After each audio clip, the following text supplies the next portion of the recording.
Helena Matos, será que o medo dos tribunais está a condicionar a literatura? Sim, isso está, e nós estamos aqui a falar desse livro. Ou, por exemplo, o medo do... Eu trabalhei em séries de televisão e posso dizer-te que os guiões eram vistos e revistos também do ponto de vista jurídico. Pelo gabinete jurídico também. Porque o que é que acontece? Porque estamos a falar muitas vezes de séries históricas, não é? E em que são feitas referências a pessoas. E é claro que num guião, depois se nós insistimos muito, eu vou dar aqui um exemplo que não tem nada a ver com nada, mas tem tudo a ver com tudo. 1975, 76, rede bombista em Portugal. Havia uma rede bombista de direita e havia uma personagem que trazia umas armas, e a personagem tinha aquelas armas, não era um militar, objetivamente associada à direita, e trazia aquelas armas, e eu achava que era muito interessante que se dissesse que aquelas armas iam para o Código Melo.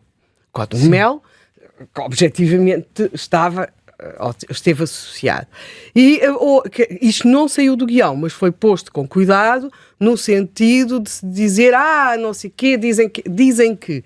Ou seja, mesmo coisas que estão nos jornais, que existe este tipo de leitura que se tem de fazer, porque nós estamos a falar muitas vezes de pessoas reais, quer dizer, quando ele nunca foi julgado no caso, eu estou a falar aqui do meu caso, não é? Nunca foi julgado, portanto a pessoa tem de ter algum cuidado para não pôr tudo aquilo... Mas nesse caso, estás a dizer, houve um gabinete jurídico que disse é melhor não fazerem isto, ou houve a autocensura? Não, isso também vai um bocadinho daquilo que se pode dizer. Autocensura ou bom senso? Não houve autocensura. Há formas depois de dizer isto, não é? Como é que se diz, não é? Em vez de... diz-se que, ou é uma notícia de jornal, não é? Está aqui, olha, estás a ver o que dizem, olha, os padres também estão metidos nisto. Aquelas coisas, não é? Pronto. Portanto, este tipo de questões coloca-se em geral, não é?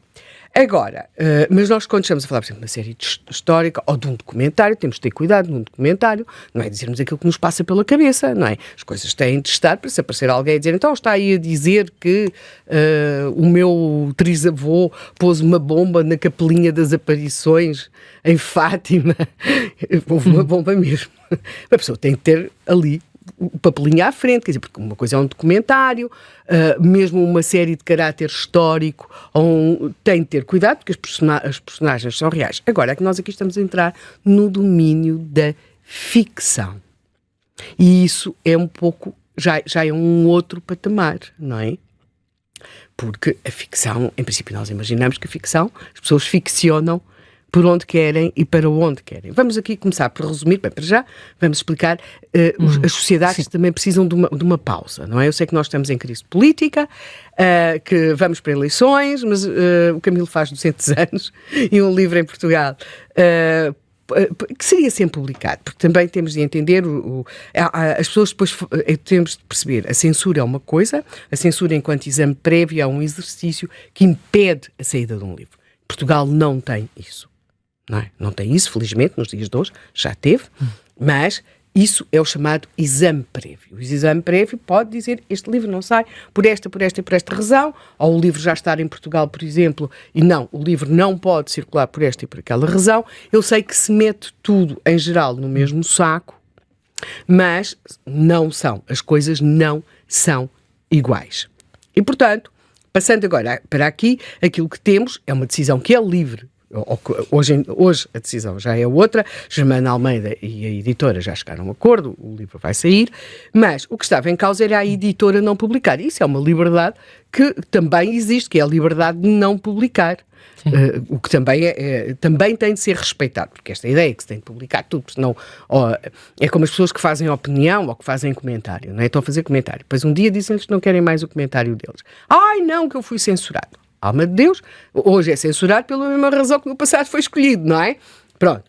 Mas Queres contar a história que está aqui em causa? Sim, logo ao ponto de partida? Era isso mesmo que ia fazer. Desculpa, até porque há aqui acabou de sair uma novidade que se calhar não tiveste tempo, que acabou mesmo agora de surgir pelo público. Parece que há acordo para a publicação do romance. Temos no Observador notícia. Já dissemos, desculpa, então eu tinha aqui a notícia aberta, Miguel Pinheiro Correia, no site do Observador. Muito bem, então fui eu que não vi. Já demos embora até às 10. Sim, aliás, o site do Observador tem feito um acompanhamento muito interessante. O Expresso teve também um bom artigo no início desta polémica, o Céu a Seu Dono.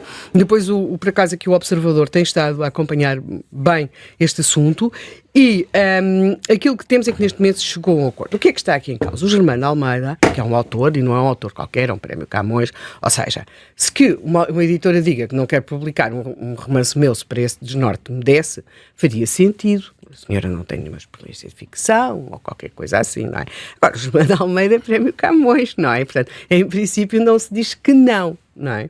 Pronto, e é uma pessoa consagrada e até é disputado, não é? Portanto, a ideia não é dizer que não. E ele concebeu algo que é, há um festival literário em Portugal que é muito conhecido e eu penso, depois temos aqui no estúdio o Bruno Vieira Amaral e o Carlos Bobon, eles certamente poderão confirmar ou desmentir isto que eu vou dizer. Eu creio que neste momento é o mais importante festival literário que nós temos, ou não? Pelo menos o mais antigo, sim, acho que se pode dizer que é o mais importante, é aquele que também está mais estabelecido. Sim, tem mais notoriedade, não, Carlos? Sim, mais mediático. Mais mediático, sim. E até porque depois tem ali uma coisa, há pessoas que são, que têm sempre a sua presença naquele festival, que já vêm há muitos anos, que estão lá, e portanto há aqui todo um lado de importância em relação a este festival, que faz uma ligação muito interessante, muitas vezes exatamente com autores cabo-verdianos, africanos, também com autores sul-americanos, não é? E, portanto, é um festival para aquilo que é Portugal, tem a sua notoriedade. O que é que ele concebeu? Por acaso, uma bela ideia, não é?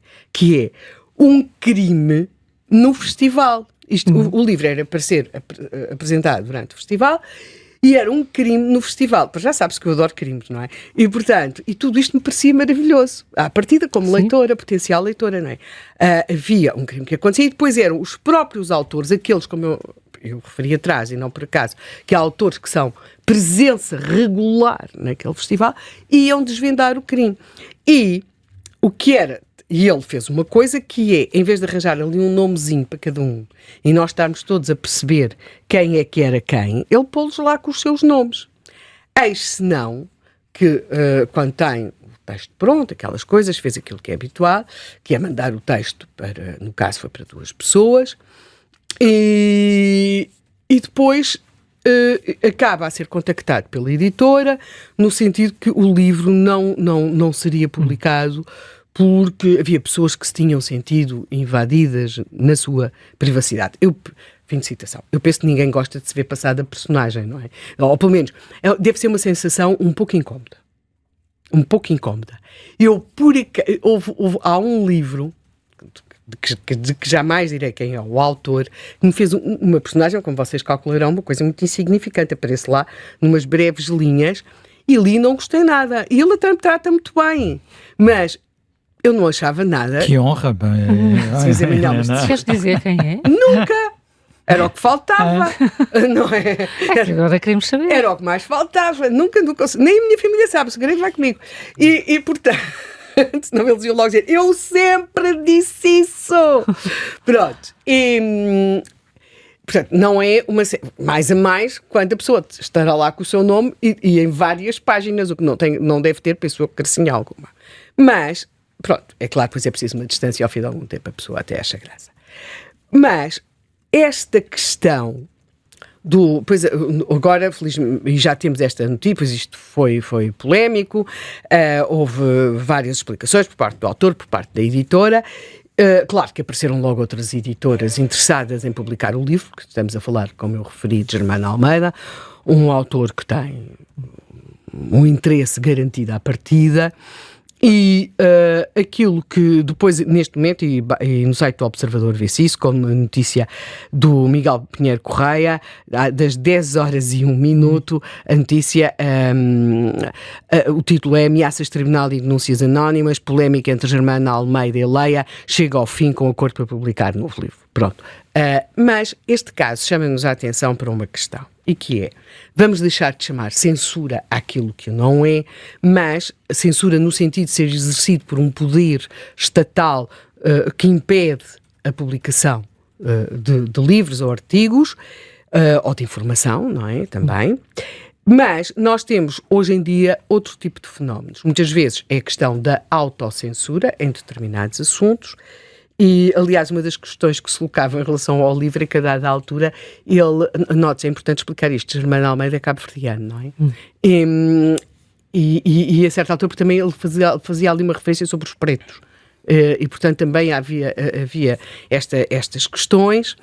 E depois temos uma outra coisa que é, e estas questões da autocensura, que acontece hoje em dia, ou um escrever de uma forma panfletária. Por exemplo, hoje em dia existe uma grande pressão para que os livros, ou as séries, ou os guiões de filmes tenham sempre personagens não brancos, tenham sempre também pessoas daquilo que se considera ser as minorias de género ou como lhes quiserem designar. Eu acho que já aqui contei que, a certa altura, estava a trabalhar num guião e que há alguns anos, e vieram perguntar-me se seria possível colocar num grupo que era maoísta em 1975 um rapazinho homossexual. Eu não sei, sabem o que é que aconteceria a um rapaz homossexual em 1975 num grupo maoísta? Sim, não era a coisa melhor do mundo. Pois não era um burguês degenerado. Não é? Portanto, nenhuma autocrítica o salvaria. E, portanto, às vezes, porque existe realmente este tipo de pressão, e depois existe aqui uma questão que é o receio dos processos. E esta questão dos processos, a mim, parece-me ser importante. Este ano, aliás, também houve outra data, até porque houve a morte da Maria Teresa Horta, não é? E a questão, falou-se muito das novas cartas portuguesas. As novas cartas portuguesas não são censuradas. Não é o Estado português quem censura as novas cartas portuguesas. Há uma queixa em tribunal. Há uma queixa em tribunal, e a partir do momento em que há uma queixa por pornografia e outras coisas assim, e a partir desse momento, agora podem perguntar quem é que fez a queixa, não é? Pronto. Mas, estando a queixa feita, depois o livro foi apreendido, a edição foi apreendida, e houve até depois um julgamento, que já vem a acontecer depois. Helena, desculpa-me, corrige-me se estiver enganado, eu creio que nem existia exame prévio aos livros. Havia uma lista sim, não havia. Não, dizendo no sentido formal do termo, não existia. Agora as pessoas sabiam que se arriscavam. Arriscavam os livros serem apreendidos. Livros serem apreendidos, Claro. não é? Sim, Portanto, era possível comprar. Enfim, houve vários períodos. Eu lembro-me, por exemplo, de edições dos anos 40, para aí, de livros do Karl Marx, que ele era, em vez de Karl Marx, vinha Carlos Marx. Nos anos 25 de Abril foram editados os principais livros de Lenin, mas sob o nome Vladimir Ilyich Ulyanov, que era o nome próprio dele, não é? Lenin era o pseudónimo, mas que ele ficou conhecido e por aí adiante, não é? E, portanto, essas coisas aconteciam. Às vezes esses livros eram apreendidos e as livrarias, eu fiz isso várias vezes. Vendiam por baixo do balcão. Não é? A gente sabia qual é que era, conhecia por acaso ainda tem.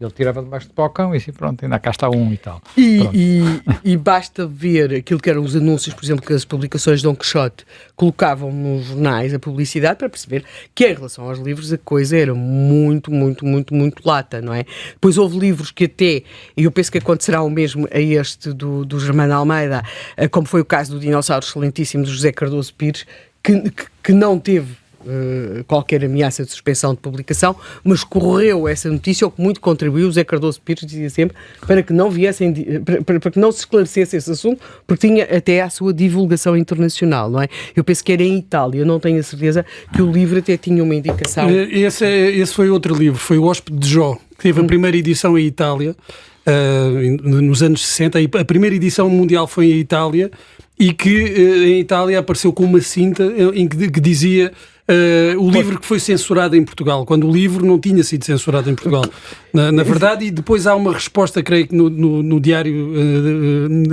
da Manhã. Sim, Diário da Manhã. A acusar o aproveitamento do... O Diário da Manhã era o Diário do Regime. Sim, era o diário todos os diários tinham censura. Diário da Manhã. Mas o Diário da Manhã era mesmo o Diário do Regime. Pronto, assim. E há um ataque até ao aproveitamento que foi feito por parte da editora e do escritor, não é? Pois, eu penso que será sido mais editora, embora o Zé Cardoso Pires dizia não desfaçam isso, quer dizer, pronto, mas isso era com aquela graça, não é, que ele naturalmente tinha. Esta questão dos processos, esta questão da judicialização da vida, o Zé Manel tem aqui falado muito, e é um assunto que lhe é muito caro, que é o peso que os gabinetes jurídicos, por exemplo, têm neste momento na atividade económica, como muitas vezes nós temos, sobretudo as grandes empresas, neste momento o seu departamento jurídico para ver o que se pode fazer, o que não se pode fazer e contornar todo aquele mundo de regulamentos e procedimentos e que depois... E que as grandes empresas é um custo que elas conseguem absorver, as grandes e médias, mas depois no caso das pequenas empresas isso pode mesmo acabar por ser sufocante, muitas vezes.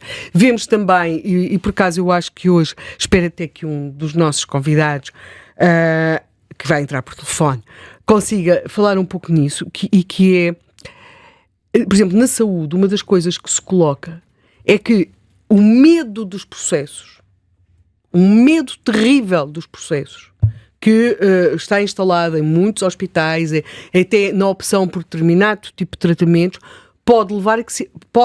leva a que hoje se arrisque muito menos. Houve terapêuticas que foram feitas no passado e os médicos arriscavam muito mais. Mas agora há os consentimentos para alguns tratamentos, algumas intervenções mais invasivas. Claro, mas será estamos bastante. a falar num domínio mesmo de risco, não é? Porque muitas destas intervenções são feitas porque já não há alternativa, não é? Pronto. E posso dizer, como pessoa que passou por isso, são umas sessões de esclarecimento sobre o terror que, enfim, bastante complicadas. Até porque não há alternativa. A pessoa ouve aquilo tudo, mas já sabe, aquele penhasco que está ali, o senhor vai cair e é horrível, mas não tem alternativa ao penhasco.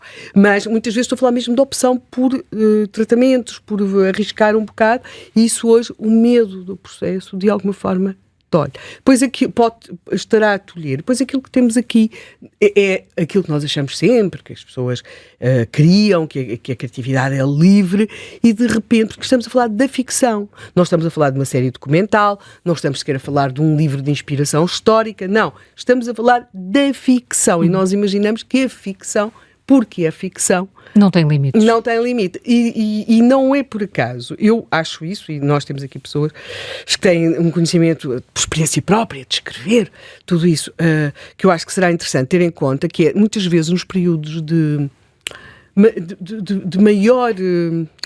ou de censura, ou de autocensura, ou de maior medo de ficar mal na fotografia, os autores refugiam-se muitas vezes em questões de ficção científica.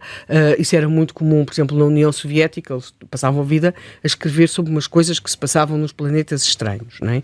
Porque era a forma disso acontecer. Vimos no passado, muitas vezes, na literatura de viagens, que é não lhes vamos chamar um género, mas pronto, mas que tem, é um paradigma que tem em Portugal, exemplares muito interessantes. Vemos como muitas vezes se põe na boca do estrangeiro aquilo que nós não ousamos dizer sobre nós, não é? Quer dizer, o exemplo sempre que se vai buscar é o da peregrinação, não é?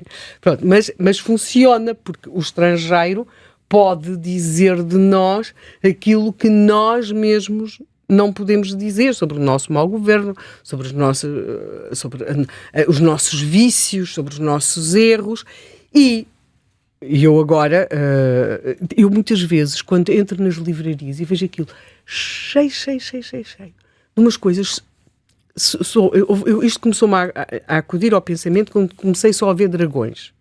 Quer dizer, uma coisa são os dragões das crianças, que sabem aquela coisa toda sobre...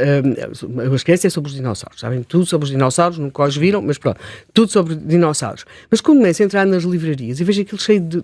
Primeiro ainda houve ali dinossauros, depois aquilo começa os dragões para aqui, dragões para acolá, e a certa altura comecei a olhar para a Guerra dos Tronos e para tudo isso e pensei, é uma forma de se falar sobre o nosso tempo e de fazer a ficção que nós não podemos fazer, ou que achamos que não se faz sobre... Não, ali há bons, há maus, pois os bons são maus, os maus...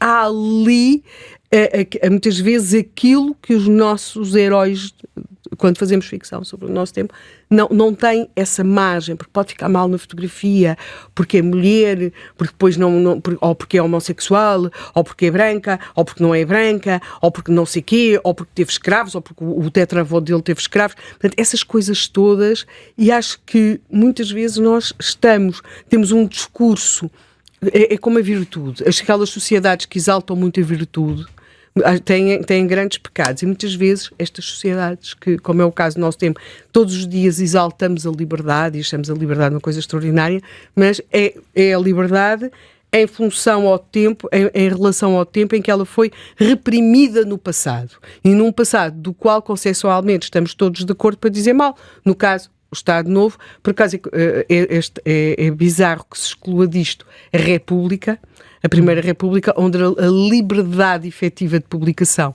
também não era muitas vezes muito garantida, mas pronto, e depois escamoteamos estas coisas em relação ao presente. Portanto, eu sei, o país vai para eleições legislativas, estamos em 2025, não em 1935, e nós estamos aqui a discutir a questão da publicação ou não publicação de um livro, e eu, por exemplo, interrogo-me, e falámos disso aqui esta manhã, se agora alguma editora ousaria publicar o Manifesto Anti-Dantas.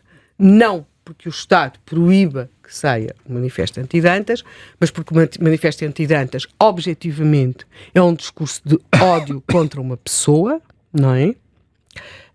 Ridiculariza essa pessoa, provoca um vexame terrível a essa pessoa foi objetivamente prejudicada, até na avaliação que veio a ter como escritor. O Júlio Dantas tem boa poesia, tem algumas coisas interessantes do ponto de vista poético, e como cidadão, porque ficou para dele uma imagem de um homem servil sem princípios, sem valores, portanto, uma espécie assim de lesma perante o poder.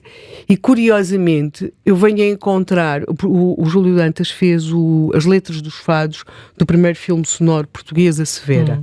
Esse filme foi alvo de uma fraude.